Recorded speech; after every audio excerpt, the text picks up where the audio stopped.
Nossos episódios tratam de incidentes graves e muitas vezes angustiantes. Se em algum momento você sentir que precisa de suporte, procure mais informações nas descrições do episódio. No dia 28 de fevereiro de 1997, os policiais Perello e Farrell de Los Angeles estavam em patrulha de rotina, dirigindo ao longo da Roaring Canyon Boulevard, em North Hollywood. No momento que passaram pela agência do Bank of America, viram dois suspeitos entrarem no banco. Ambos estavam vestidos de preto, usando máscaras de esqui e carregando rifles automáticos.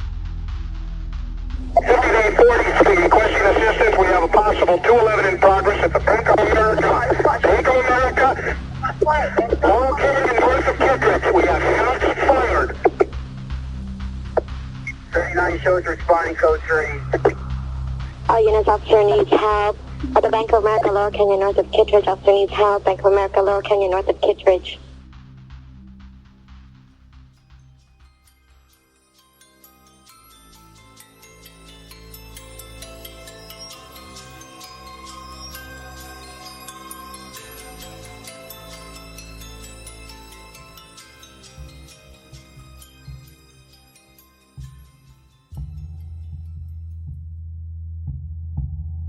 Antes de falarmos sobre o banco, vamos voltar a 1967.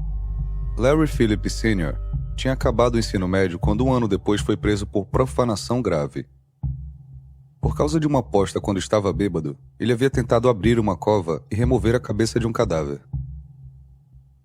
Ele foi libertado em janeiro de 1968, mas sua liberdade durou apenas 3 meses. Ele foi preso de novo por roubar um posto de gasolina. Depois de apenas 3 meses na prisão, ele foi transferido para o Hospital Psiquiátrico Estadual do Colorado. Não se sabe ao certo por que foi transferido para lá. Mas depois de 10 meses, no dia 18 de abril de 1969, Larry Phillips Sr. escapou de lá. Um mandado de prisão foi imediatamente emitido. Após sua fuga, Larry Sr. foi buscar sua namorada, Dorothy Clay. Não se sabe muito sobre Dorothy, mas há relatos de que tinha antecedentes criminais e já tinha sido presa antes. O casal usou vários pseudônimos para evitar serem descobertos enquanto estavam fugindo. Nos anos seguintes, muito pouco se sabe o que aconteceu com eles. Porém, um dia eles chegaram à Califórnia, e no dia 20 de setembro de 1970, no Hospital Califórnia, em Los Angeles, Larry Phillips Jr. nasceu.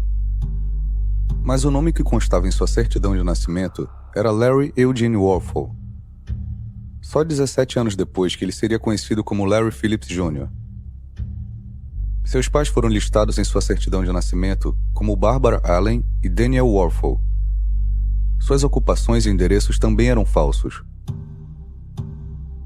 Larry Phillips Sr. ainda era um fugitivo, e eles mentiram na certidão de nascimento para impedir que fossem encontrados pela polícia. Não se sabe o que aconteceu com a família depois do nascimento de Larry Phillips Jr., mas no dia 22 de setembro de 1976, Dorothy e Larry Jr. estavam morando em uma pequena cidade perto de Denver.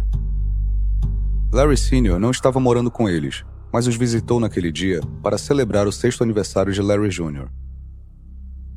Não se sabe quem o denunciou, mas logo após a chegada de Larry, 7 agentes do FBI invadiram a casa e o prenderam. Depois de passar 7 anos fugindo, ele foi preso de novo, para cumprir o resto de sua sentença pelo assalto ao posto de gasolina. Sem dúvida, essa foi uma experiência que Larry Jr. não esqueceria. Em 1980, Larry Sr. e Dorothy já estavam divorciados. Durante suas rápidas visitas a Larry Jr., Larry Sr. conversava com o filho sobre sua aversão à polícia e as suas ideias antissistema. Em 1986, Dorothy decidiu se mudar para Los Angeles.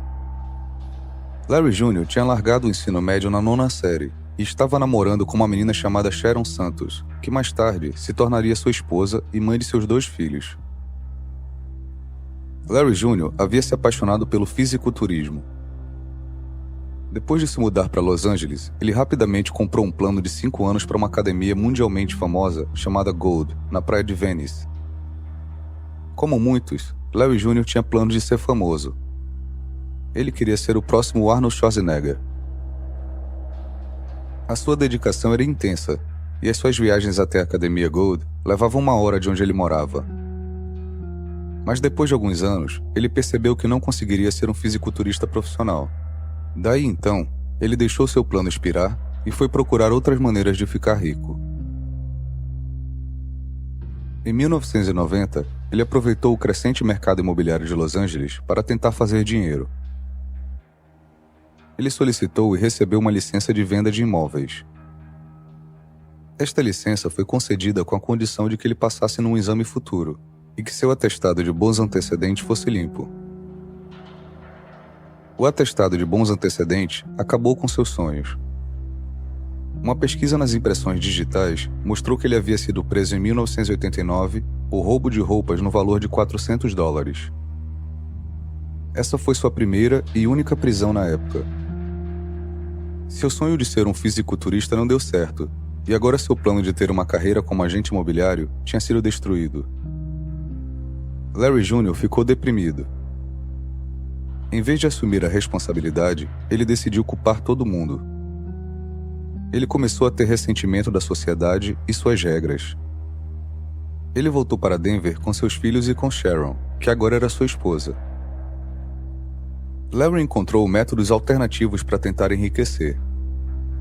Ele entrou em contato com agentes imobiliários locais, fingindo ser um potencial comprador, e visitava várias propriedades que estavam à venda. Ele observava o corretor de imóveis destrancar a caixa que continha as chaves da casa, e depois memorizava a combinação. Ele então colocou anúncios no jornal local, com um nome falso, alegando ter várias propriedades disponíveis para alugar.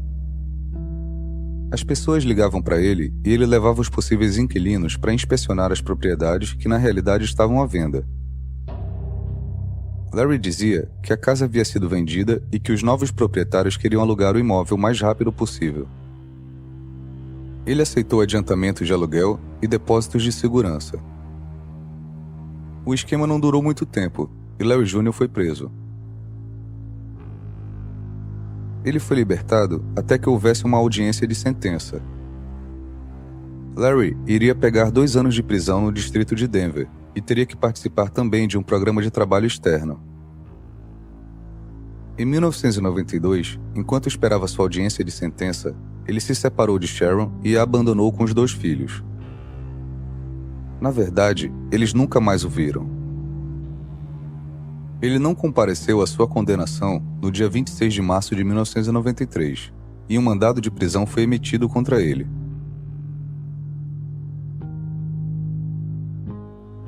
Em 1989, Larry Phillips Jr. conheceu seu amigo Emil Matazzarino na Academia Gold, em Venice Beach. Emil também era interessado em musculação, bem como em armas de fogo. Emil nasceu na Romênia no dia 19 de julho de 1966 e migrou para os Estados Unidos em 1976. Ele estudou no Colégio Pasadena High, onde foi vítima de bullying de acordo com sua mãe. Depois de terminar o ensino médio, Emil estudou 3 anos na faculdade e se formou com um diploma em engenharia eletrônica. Em 1988, ele abriu seu próprio negócio no ramo de informática, vendendo peças de computadores, oferecendo serviços e reparos, além de desenvolver alguns softwares.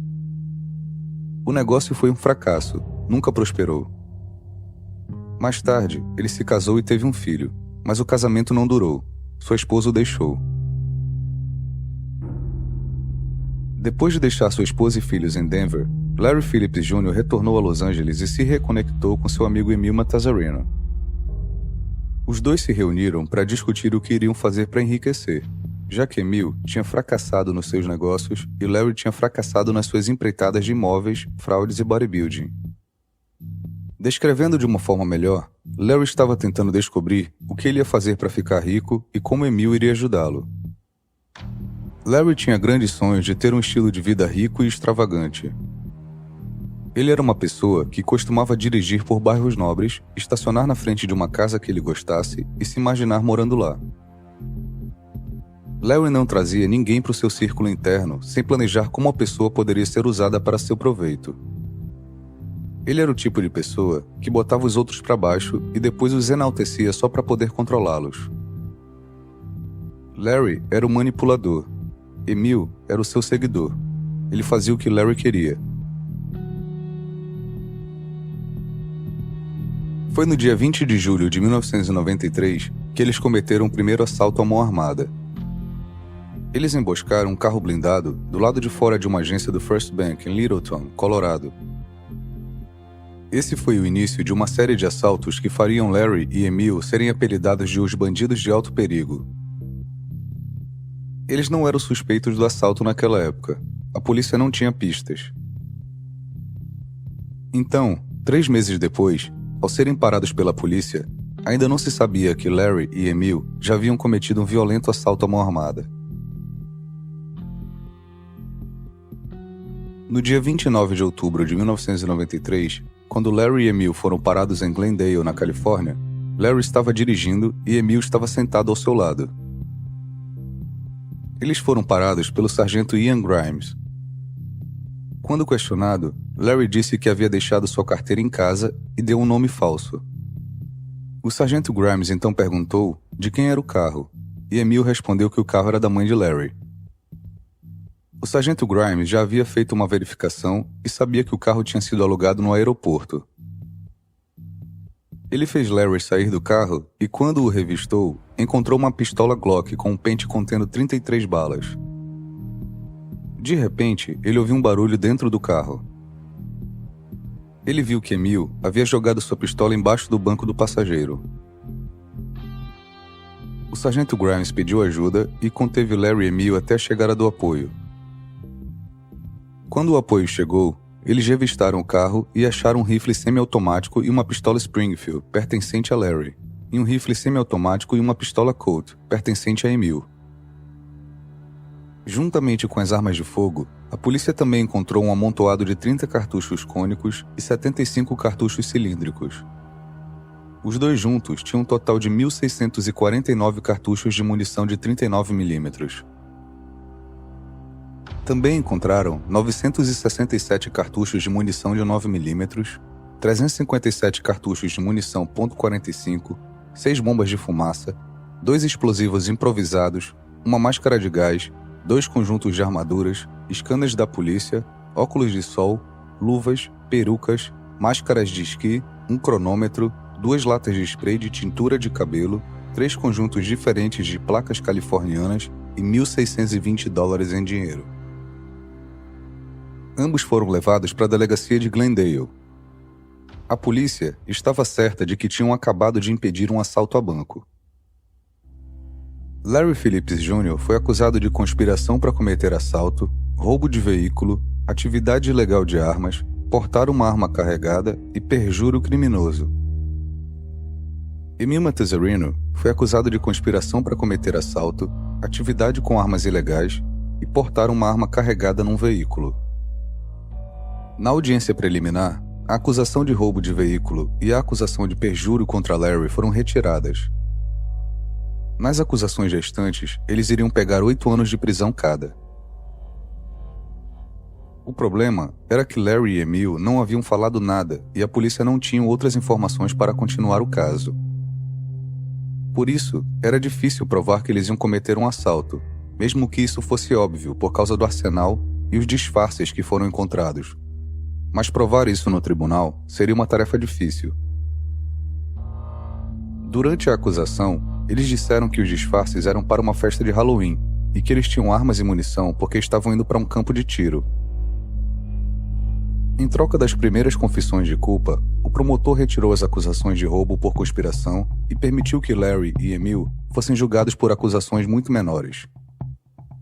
Larry foi condenado a 99 dias de prisão com 3 anos de liberdade condicional. Emil foi condenado a 71 dias de prisão com 3 anos de liberdade condicional também. No dia 27 de dezembro de 1993, ambos foram libertados imediatamente devido ao tempo já cumprido. Larry ainda era procurado em Denver por causa do esquema de imóveis, mas por razões desconhecidas, as autoridades de Denver não haviam levado a investigação à frente. Ele não foi extraditado para lá para poder ser punido. Então, basicamente, ele era um homem livre. Mais ou menos às 12h25 do dia 14 de junho de 1995, Larry e Emil fizeram um assalto. Herman Cook era um guarda que trabalhava para a empresa de segurança Brinks. Ele estava trabalhando num carro blindado, fazendo entregas e coletas de dinheiro em bancos. Herman tinha acabado de fazer uma entrega no Bank of America, localizado na Roscoe Boulevard, em Winnetka, Los Angeles. Ele sofreu uma emboscada quando estava voltando para o carro blindado com uma sacola de dinheiro vazia. Ele foi baleado várias vezes, cambaleando até a frente do carro, onde desmaiou. Ele não teve tempo de sacar sua arma. Seu parceiro, Felipe Cortez, estava dentro do carro blindado naquele momento. Emil então abriu fogo contra o carro, enquanto Larry se aproximou. Felipe conseguiu disparar alguns tiros, afirmando que havia acertado um deles, mas não foi o suficiente para detê-los, num claro sinal de que eles estavam usando armadura corporal. Felipe também foi baleado. Larry enfiou a mão no carro e pegou uma sacola de dinheiro. Eles conseguiram escapar levando $122 mil.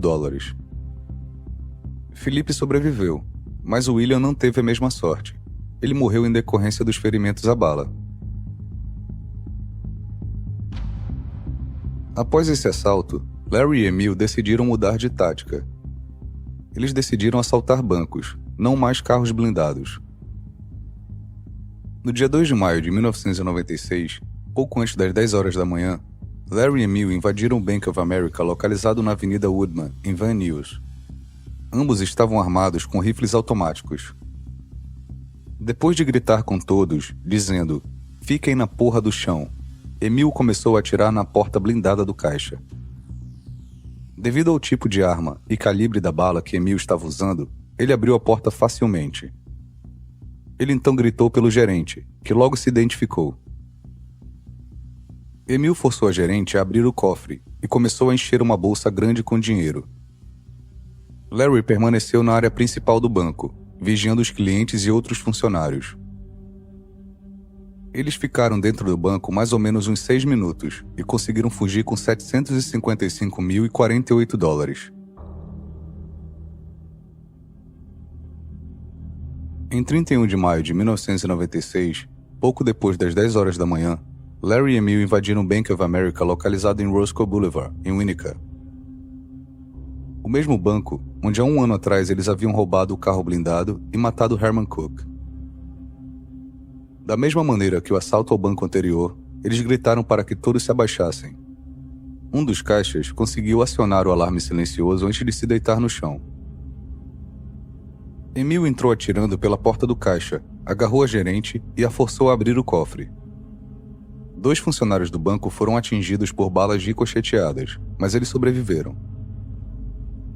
Emil estava gritando para a gerente encher sua mala e ficou irritado com a pouca quantidade de dinheiro que tinha no cofre.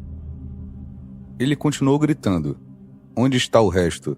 e fez várias ameaças de que iria matar a gerente. Antes do assalto, Larry e Emil estavam monitorando o banco e, ao verem um carro blindado, pensaram que uma entrega de dinheiro estava sendo feita à agência. Mas, na realidade, o carro estava coletando dinheiro. Por isso, não havia tanto dinheiro no cofre como eles haviam imaginado. Apesar de decepcionados com o roubo, eles ainda conseguiram levar $794.200. Embora houvessem várias notas marcadas no dinheiro roubado. Eles tiveram sorte também, porque naquele dia, a polícia demorou muito mais para responder ao alarme do que o habitual, por causa do pouco número de policiais em patrulha. Larry e Emil ficaram no banco por quase 8 minutos. Na maioria dos outros dias, a polícia já estaria lá. Mas nessa ocasião, eles não estavam, e os 2 conseguiram fugir.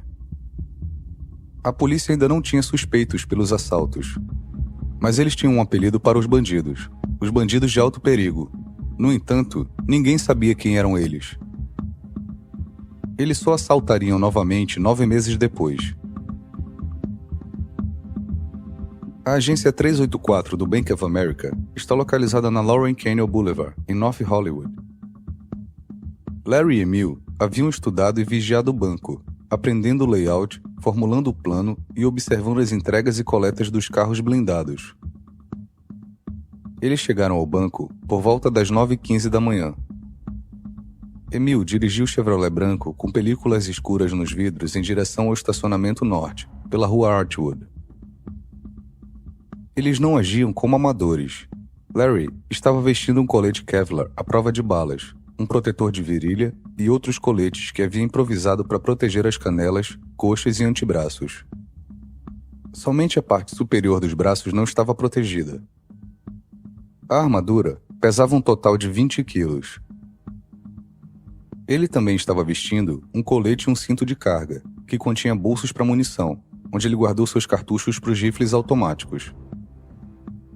Ele também carregava uma pistola num coldre de ombro e estava usando luvas pretas, com um relógio colado na parte de trás da luva esquerda.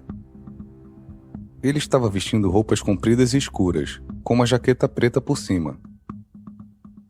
Emil estava vestido de maneira muito semelhante, até mesmo com o mostrador do relógio colado na parte de trás da luva, embora ele não tivesse tanta proteção corporal quanto Larry. Suas pernas e braços não estavam protegidos. Como se não bastasse toda essa intimidação, ambos também eram fisicamente imponentes. Não se esqueçam que os dois se conheceram por causa do fisiculturismo, e além do mais, eles estavam usando máscaras de esqui pretas. Os dois tinham com eles 3 fuzis de assalto AK-47 automáticos com 100 cartuchos de munição. Eles também possuíam outros 2 fuzis de assalto, e os rifles foram modificados ilegalmente para disparar automaticamente. Eles também tinham 2 pistolas de 9mm e um revólver calibre 38. Entre eles, havia cerca de 3.000 cartuchos de munição, incluindo cartuchos de perfuração de armadura. Estas armas foram desenvolvidas para a guerra. Eles marcaram 8 minutos em seus relógios, sabendo que esse era o tempo médio que a polícia respondia, com base no que haviam ouvido nos rádios policiais. Então, eles foram adiante com o plano. Os dois se armaram com rifles de assalto AK-47 e pistolas, e caminharam para a porta norte do banco. A porta ficava uns 10 metros de onde estavam estacionados. Eram 9h17 da manhã. Eles deixaram os outros fuzis de assalto no Chevrolet branco, junto com o rádio da polícia. Quando eles estavam entrando no banco, um veículo de patrulha da polícia de Los Angeles do norte de Hollywood estava passando pela Laurel Canyon Boulevard. Era apenas uma patrulha de rotina, que teve a sorte de passar pelo local no momento certo. O policial Perello estava dirigindo a viatura, e o policial Farrell estava sentado no banco do passageiro. Ao notarem a presença de Larry e Emil, eles se dirigiram para a parte sul do estacionamento do Bank of America, tomaram posições atrás do carro e montaram guarda. Farrell então fez a primeira transmissão.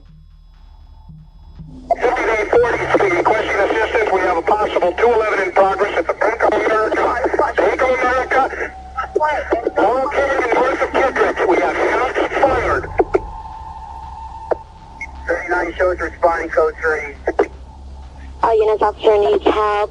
At the Bank of America, Lower Canyon, north of Kittredge. Officer needs help. Bank of America, Lower Canyon, north of Kittredge. Na entrada norte do banco, havia uma área contendo 3 caixas eletrônicos. Um cliente estava usando um dos caixas quando sentiu que alguém se aproximava dele por trás. Ao se virar, ele ficou bastante chocado ao ver Larry e Emil. Larry Phillips disse: "Ok, filho da puta, vamos lá." O cliente entrou com eles no banco sem oferecer resistência. Ao entrar, Emil começou a disparar sua espingarda contra o teto, gritando: "Todo mundo no chão!" Larry gritou: "Isso é um assalto, caralho, todos no chão." Todo mundo obedeceu, mas um dos caixas conseguiu acionar o alarme antes de deitar no chão.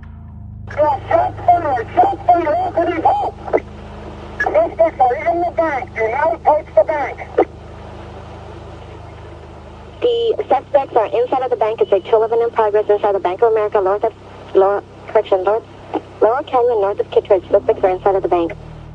Como nos assaltos anteriores, Emil se aproximou da porta do caixa e disparou.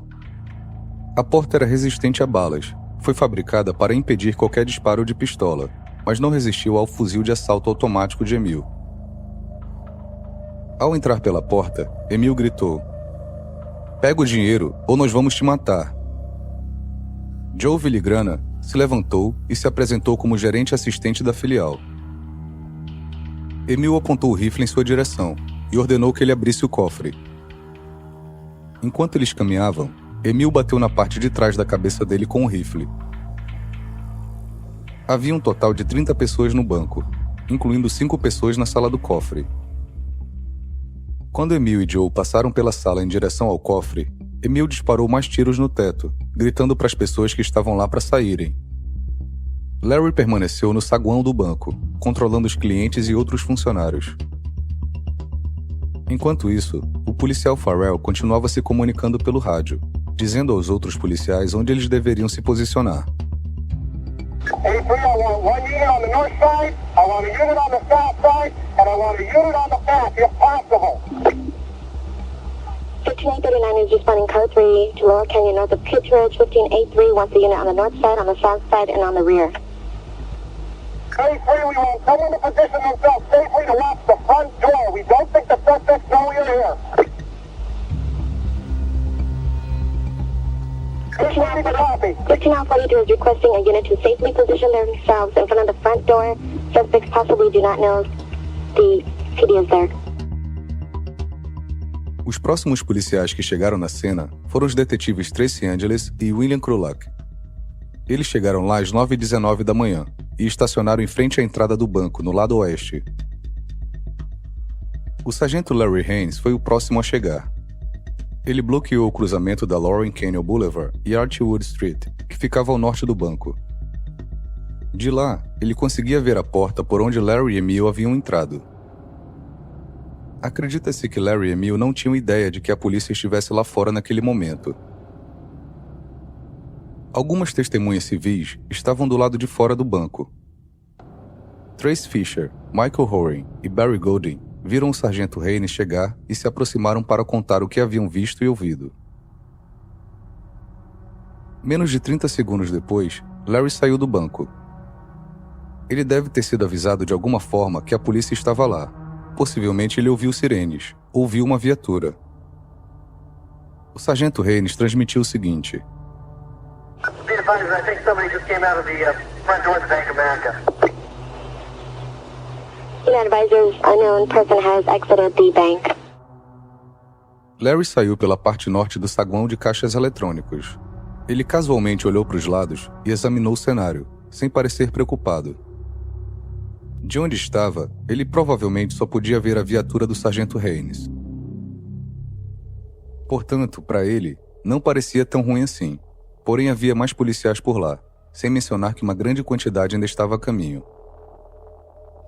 Depois de dar uma olhada ao redor, Larry se virou e calmamente voltou para dentro do banco.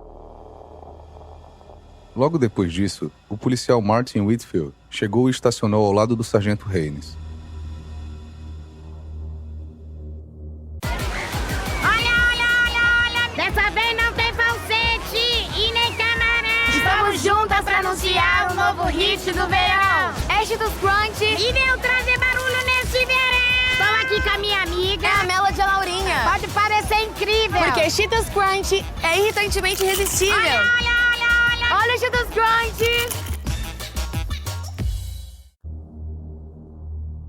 Enquanto isso, Emil tinha entrado no cofre.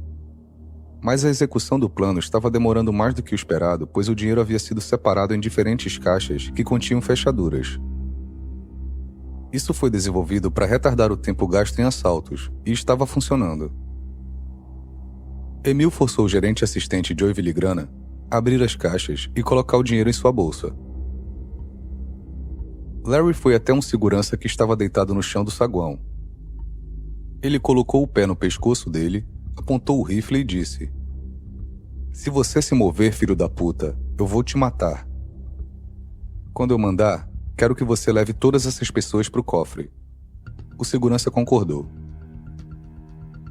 Larry, então, saiu disparando sua espingarda contra o teto, gritando: "Ninguém olha para mim, ou eu mato vocês." Enquanto isso, Emil estava ficando furioso dentro do cofre. Não havia lá dentro a quantidade de dinheiro que ele tinha imaginado. Devido à grande quantidade de roubos recentes, incluindo os dois em Van Nuys e Winnetka, que Larry e Emil haviam cometido, o Bank of America havia alterado sua agenda de entrega. A filial de North Hollywood ainda não havia recebido a entrega do dinheiro. Frustrado, ele começou a disparar sua arma. Devido à grande quantidade de disparos e ao fato de haver reféns dentro do banco, era necessária a ajuda de polícia especializada. A SWAT então foi chamada. More shots are being fired from inside the bank. Good 40, more shots are being fired from the suspects at Laurel Canyon north of Kittredge at the Bank of America. 15 L Cannon requesting SWAT respond to this location, requesting ETA for SWAT. A polícia agora havia cercado o banco. Os policiais Haynes e Whitfield ainda estavam ao norte, no cruzamento da Laurel Canyon Boulevard e Archwood Street. Eles tinham uma boa visão da porta norte. O oficial Brentlinger estava ao leste deles, vigiando o lado nordeste do banco. Os primeiros policiais na cena, Farrell e Perello, ainda estavam posicionados na parte sul do estacionamento. Os detetives Krulak e Angeles se juntaram aos policiais Borovan e Guy no estacionamento em frente ao banco, no lado oeste. E ainda havia muito mais policiais a caminho. De volta ao cofre, Joe havia colocado $303.305 na bolsa de Emil. Mas entre todo esse dinheiro, havia 3 pacotes com dispositivos antifurto.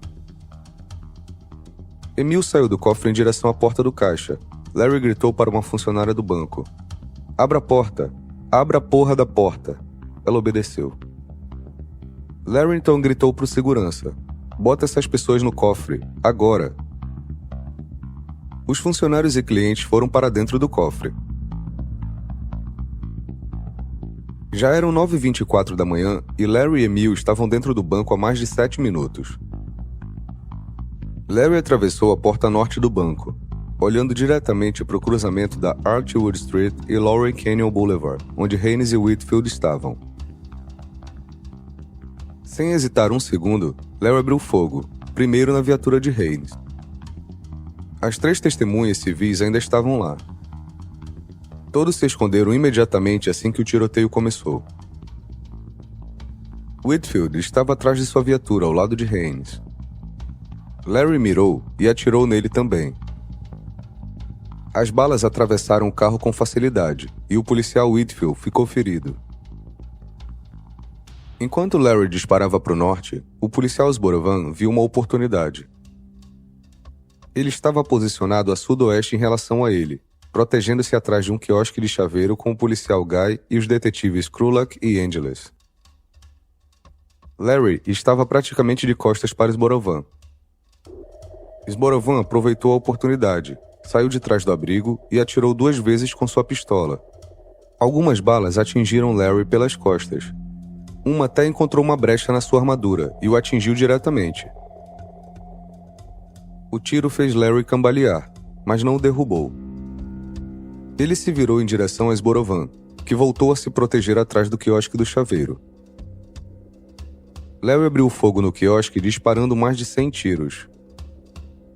A fachada era frágil, balas atravessavam as paredes com facilidade, ricocheteando em todos os lugares. Os policiais se jogaram ao chão. Sborovan e Guy estavam usando a armadura corporal, mas os 2 detetives não. Percebendo isso, Sborovan protegeu o detetive Angeles com seu corpo. E apenas alguns segundos depois ele foi baleado 2 vezes e começou a sangrar intensamente. We can help out here with the officers down. Yes, you better get an attack alert here. Any unit know how many officers are down? We have 1. More than one. There's more than 1 officer down. SWAT is being notified to airlift. 1590, Roger. California, get attack alert going. I've been hit.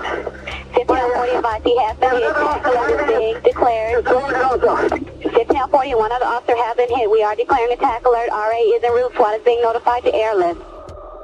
Após descarregar o pente de balas no quiosque do chaveiro, Larry se dirigiu ao norte, em direção a Whitfield, Haynes e as 3 testemunhas civis. Haynes estava transmitindo no rádio da polícia quando Larry abriu fogo novamente. Dessa vez, Haynes foi atingido no braço esquerdo. A viatura oferecia apenas uma proteção mínima e as balas estavam destruindo-a. Trace Fisher, percebendo que seu abrigo seria destruído, entrou em pânico e tentou correr. Enquanto tentava fugir, foi atingida no pé. Ela caiu atrás da viatura. Horan também havia sido atingido por uma bala. Portanto, agora haviam 3 pessoas que tinham sido feridas atrás da viatura de Haynes, incluindo ele próprio. De volta ao chaveiro, o detetive Krulak perguntou ao oficial Sborovan se ele conseguiria correr. Apesar de ter levado um tiro, Sborovan disse que sim. Eles tentaram procurar abrigo usando veículos no estacionamento como cobertura, mas Larry os viu e disparou mais balas. Eles foram atingidos por estilhaços de vidro e outros fragmentos dos carros e do chão. Krulak foi atingido no tornozelo direito. Eles viram uma porta de vidro e correram em direção a ela, enquanto Larry continuava atirando neles. Eles não tiveram tempo de abrir a porta, apenas a atravessaram pulando pelo vidro. A porta era uma entrada para um consultório de dentista. O detetive Angeles e o policial Guy tentaram escapar também usando os carros como cobertura. Larry se voltou em direção a eles e disparou indiscriminadamente. Larry estava atirando na polícia por cerca de 3 minutos. Durante esse período, ele tinha disparado aproximadamente 300 tiros e ferido vários oficiais e cidadãos. Às 9h27 da manhã, Larry voltou para dentro do banco. A polícia não teve condições de reagir de forma apropriada àquele ataque. Um policial resumiu bem a situação quando disse: "Eu estava no lugar errado, com a arma errada." As balas que a polícia estava usando eram incapazes de penetrar a armadura de Larry. E como a maior parte do seu corpo estava protegido, a polícia basicamente não tinha chance. Larry, por outro lado, tinha um rifle de assalto automático com balas que atravessavam armaduras corporais, carros e paredes com facilidade. Não era uma batalha justa. Enquanto Larry voltava para dentro do banco, Sborovan estava solicitando reforços dentro do consultório do dentista. O Dr. Montes estava lá e havia começado a cuidar dele. Ele realmente precisava ir para o hospital, mas o Dr. Montes fez o que pôde para ajudar. Do lado de fora, cada vez mais chegavam policiais, se posicionando em torno do perímetro. Às 9h30 da manhã, Larry voltou para o lado de fora, desta vez com Emil. Os dois carregavam a sacola de dinheiro pela porta. Eles estavam do lado de fora do banco, mas ainda assim bem protegidos, pois estavam próximos à entrada. Ao saírem pela porta, os dois abriram fogo, mirando na direção do policial Guy e detetive Angeles. No andar de cima, no consultório do dentista, Sborovan estava olhando para fora e podia ver o que estava acontecendo. Ele gritou no rádio da polícia: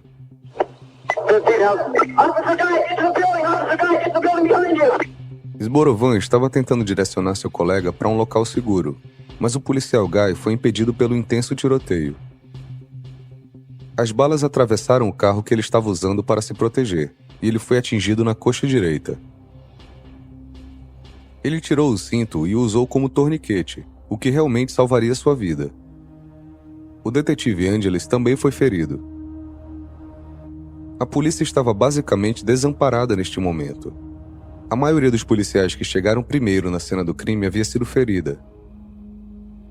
A SWAT ainda não havia chegado. Na verdade, eles estavam em um exercício de treinamento na academia de polícia quando receberam a ligação. Larry e Emil continuaram disparando contra qualquer coisa que se mexesse.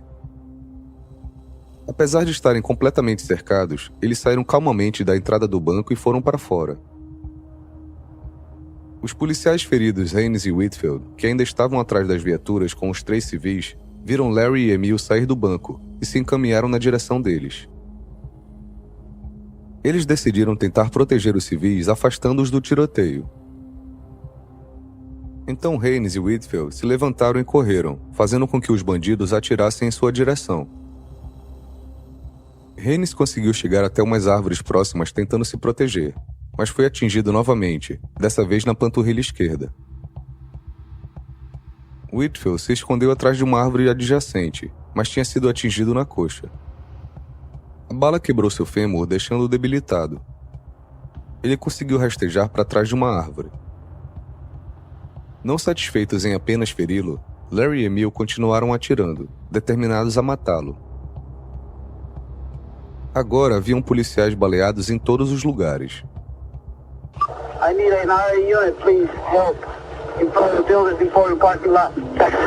Officers requesting help in the Builders Emporium parking lot. There's possibly also a motor officer down at Victory and Archwood.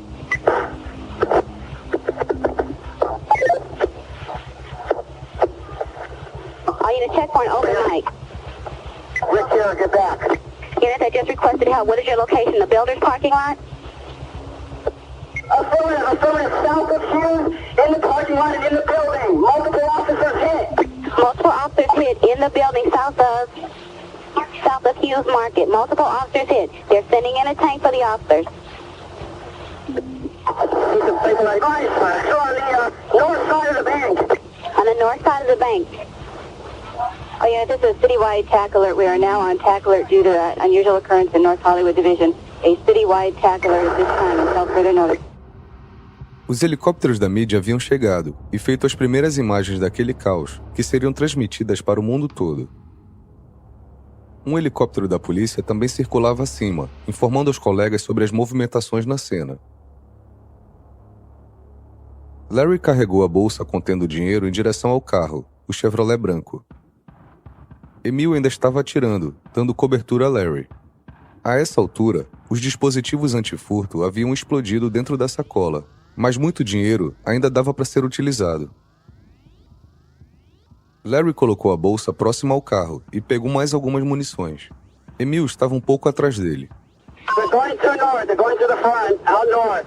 The suspects are exiting through the north front.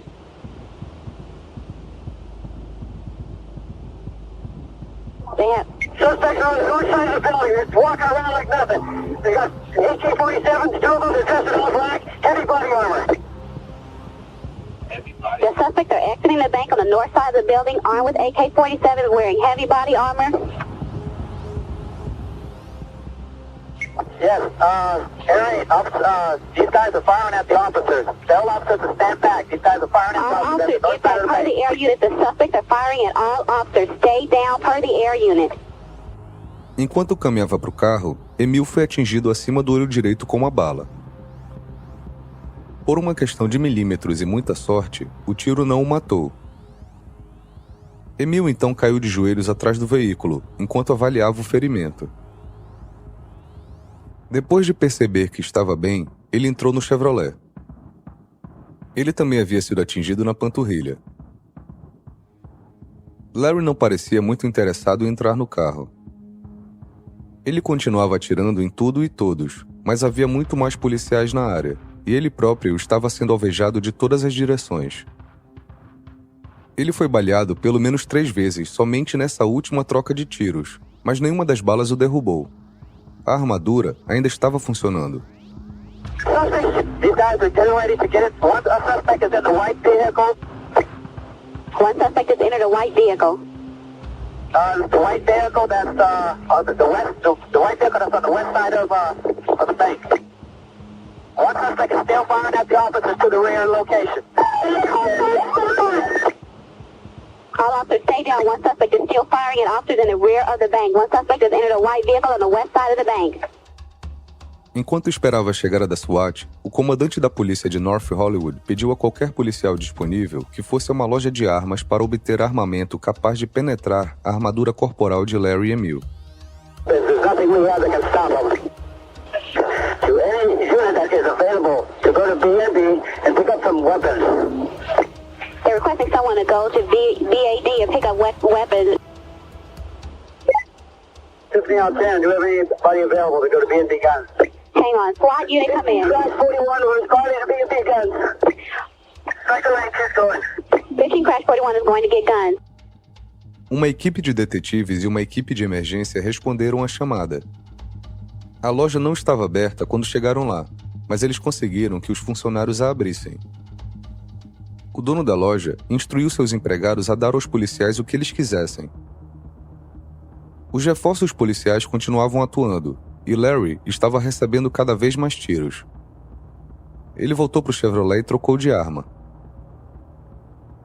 Ninguém sabe por que ele não entrou no carro e fugiu naquele momento. Em vez disso, ele se ajoelhou na frente do Chevrolet, apontou para cima e começou a disparar contra os helicópteros da mídia. Larry foi baleado de novo, mas a armadura ainda estava funcionando. Ele continuou atirando sem parar. Emil abriu a porta do carro e acenou para Larry entrar, mas Larry bateu a porta. Ele pretendia ficar do lado de fora do Chevrolet dando cobertura.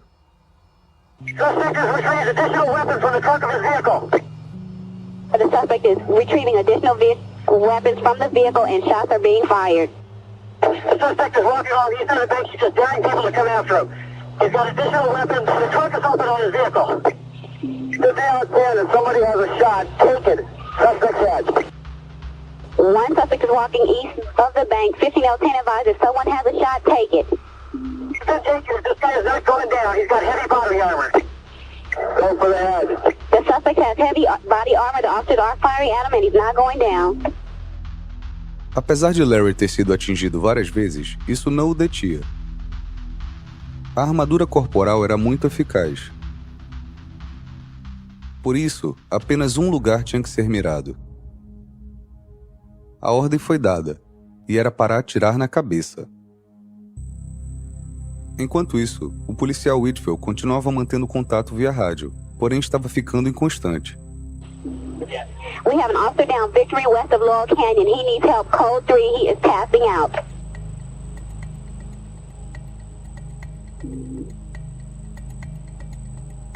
West of the 170 freeway at Victory. The officer needs help immediately. Dois policiais, Anthony Kabnock e Todd Schmidt, atenderam as chamadas do policial Whitfield, mas quando chegaram ao local, encontraram o detetive Angeles e o policial Guy, ambos feridos, ainda deitados e escondidos no estacionamento do banco. Kabnock colocou o policial Guy dentro do carro, enquanto a detetive Angeles conseguiu entrar sozinha. O policial Schmidt então engatou marcha ré, saindo do estacionamento e conseguindo ajuda médica para Angeles e Guy. Foi naquele momento que a SWAT chegou. Eles imediatamente começaram a resgatar os outros policiais e cidadãos feridos. Eles usaram um carro blindado para ajudar no resgate. 120 advised units on the perimeter that when the officer is rescued, the fire department has set up command post at fire station 89 and is bringing in a helicopter to take him out. Bring the officer when he's rescued to fire station 89. They have units standing by. Health officer has been resurgent they're down of Archwood and Laurel Canyon. He appears to be unconscious. He is down on the west side of the street. Oh, yes, the officer that's down at Laurel Canyon and Archwood is unconscious.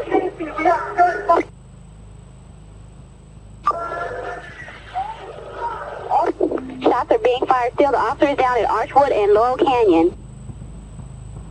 40 is about 30 yards north of Archwood on Laurel Canyon. He's behind me about 30 yards north of Archwood on Laurel Canyon. The officer is down unconscious. 40, that officer is behind the tree now. He's got cover. The officer that's down has gotten cover behind the tree. The RA is being notified. We're trying to get someone in for him. Car coming in with officers in it. Stand by. Everybody stand by. Everyone stand by. There's an armored car coming in full of police officers. Suspect vehicle is moving. Suspect vehicle is moving. Emil ligou o Chevrolet, decidindo que era hora de tentar sair de lá. Suspect vehicle is moving. Suspect vehicle is moving. Suspect vehicle is moving. Eles saíram lentamente do estacionamento, virando à direita na Archwood Street. Larry, andando ao lado do Chevrolet, ainda disparava sem parar, com Emil dirigindo ao seu lado. Larry foi atingido mais 2 vezes. Ele então andou para o lado de um caminhão grande, com um longo trailer, que estava estacionado na beira da rua. Emil continuou dirigindo para o leste na Archwood, perdendo Larry de vista e ficando cada vez mais distante. We've got one suspect driving the white vehicle eastbound from the north parking lot. We've got one suspect on foot. The suspect on foot is behind a long truck trailer rig. 15 out 10, advise units, SWAT, rising and moving in as we speak. SWAT is is moving in. There's one suspect eastbound from the north side of the parking lot in the vehicle. The other one is on foot near the long trailer. SWAT is en route to 6600 Laurel Canyon across from Del Taco for the officer down. They're moving eastbound. They're moving eastbound near Archwood. The suspects are moving eastbound near Archwood. O policial Torres estava em uma boa posição em relação ao veículo e disparou 12 balas no carro. Os tiros fizeram Emil ir embora, abandonando seu cúmplice atrás do caminhão. Larry não só tinha ferimentos graves, mas seu rifle também havia travado. Incapaz de destravar a arma e sofrendo com seus vários ferimentos, um dos quais seria fatal se não fosse tratado, Larry pegou sua pistola Beretta e começou a caminhar para o leste.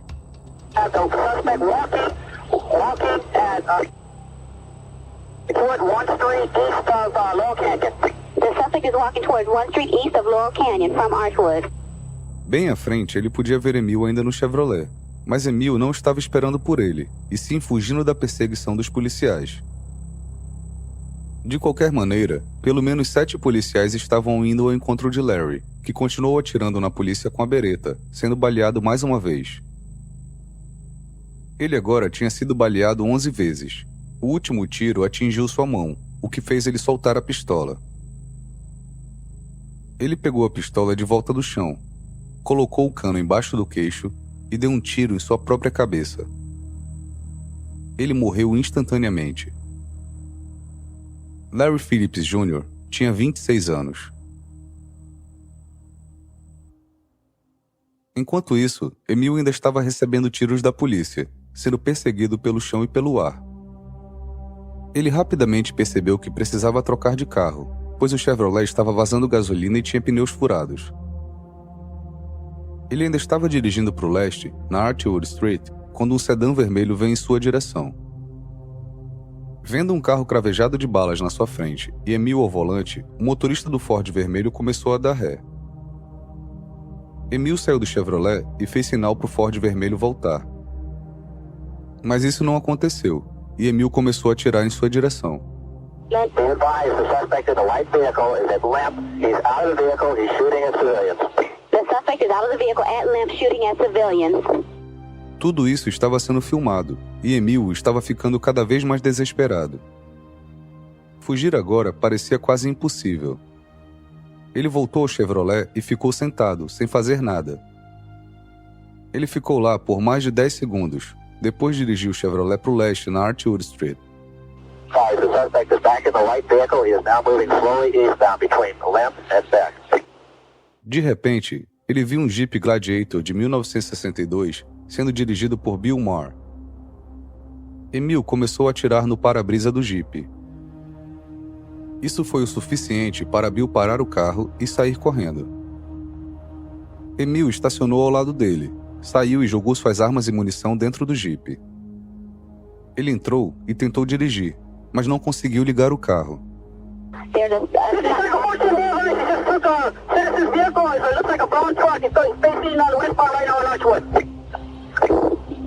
The suspect took a citizen vehicle in a brown truck westbound on Archwood, westbound Archwood in a brown truck. Naquele exato momento, um carro com 3 policiais da SWAT, Don Anderson, Steve Gomes e Richard Massa, estava em alta velocidade na Archwood Street em direção a Emil.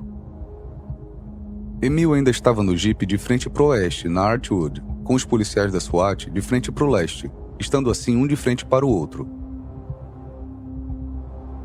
O policial Anderson estava dirigindo. Num movimento incrivelmente corajoso, ele dirigiu ao encontro de Emil, manobrando o carro de forma angular diretamente em frente ao Jeep.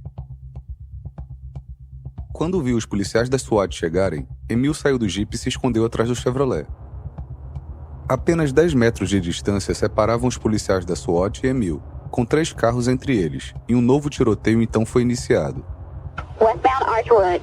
They're fired. Shots at them fired. More shots are being fired. Shots are being fired. Shots being fired behind the white cone. Watch crossfire. All units watch for crossfire. On Archwood between Radford and Hines. Metro is engaging the suspect. All units stay back. On Archwood between Radford and Hines, air unit advise all officers stay back. Watch for crossfire. Emil foi atingido várias vezes, mas novamente foi salvo por sua armadura corporal. Logo depois, os policiais da SWAT perceberam que se atirassem por baixo dos veículos poderiam acertar as pernas de Emil, que não estavam protegidas. O plano funcionou. Eles atingiram Emil várias vezes e uma das balas quebrou sua perna.